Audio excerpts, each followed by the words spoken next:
leaders, whether we agree or we disagree, are judged based upon their achievements, based upon results.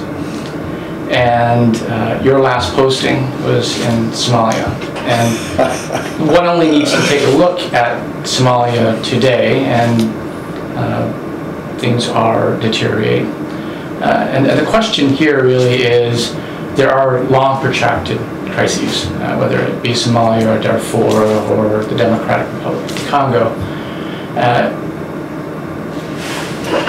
And there are so many professionals in our career here who throw themselves at the situation, and there's a large burnout rate. What advice would you give based upon the need to be able to look at the future, to be able to stay focused in order to mobilize resources, in order to inspire, in order to be able to do and fulfill a humanitarian mandate? I think the way you pose the question is almost the answer to the question.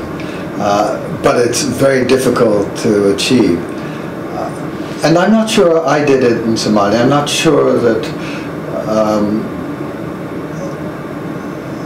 let me start another way.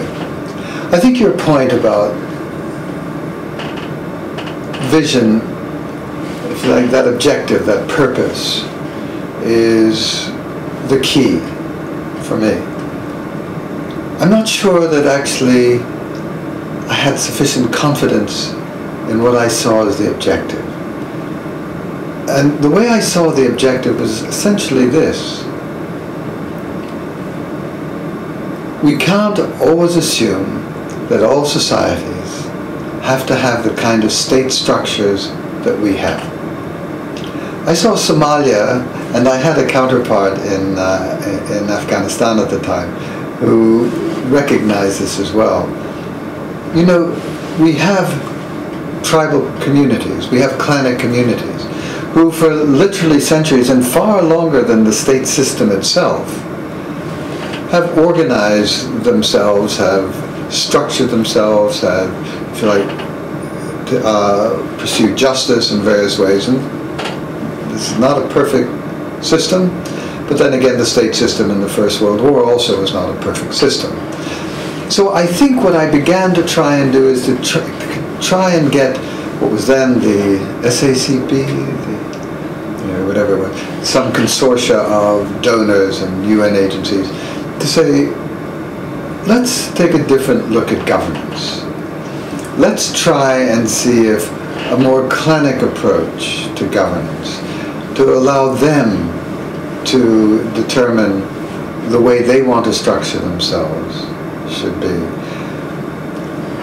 If you said that was the vision, that was the purpose, I think it was, for all intents and purposes, a major failure on my part.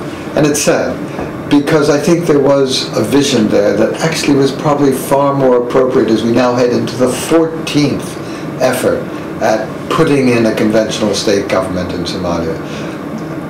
The reason that I failed, I think, was manifold. I think that basically the influence that certain Western groupings had upon a small band of people who were really benefiting from the inputs of this Western attempt to develop a government gave them far greater authority to resist the bigger vision. We have the institutions. You know, one of the problems, and I guess it's Robespierre in the French Revolution, but as he looked for his followers, and here too, how could I convince the World Food Programme and all the other agencies which were part of my constituency that really one should let clanic structures deal with these kind of things? So at best, there were marginal compromises on a traditional in this sense, traditional UN NGO approach. I think another, and in that sense the institutional thing was not really them, but it was the institutions of which they were part. So maybe even if they did sort of understand that they were part of a larger system, and that obviously constrained them. I think the point that I'm making is that you can have a purpose, but that purpose has to wend its way around a very complex set of systems. And basically, ultimately, my purpose was not sufficiently convincing to open the roads to get people to look in that kind of direction. Listen, there were some successes. I convinced everybody that we should rebuild Baidoa, which we did, and now it's been taken over again and destroyed. That we had moved more people in to show that the international community does care and that we were always available if they wanted.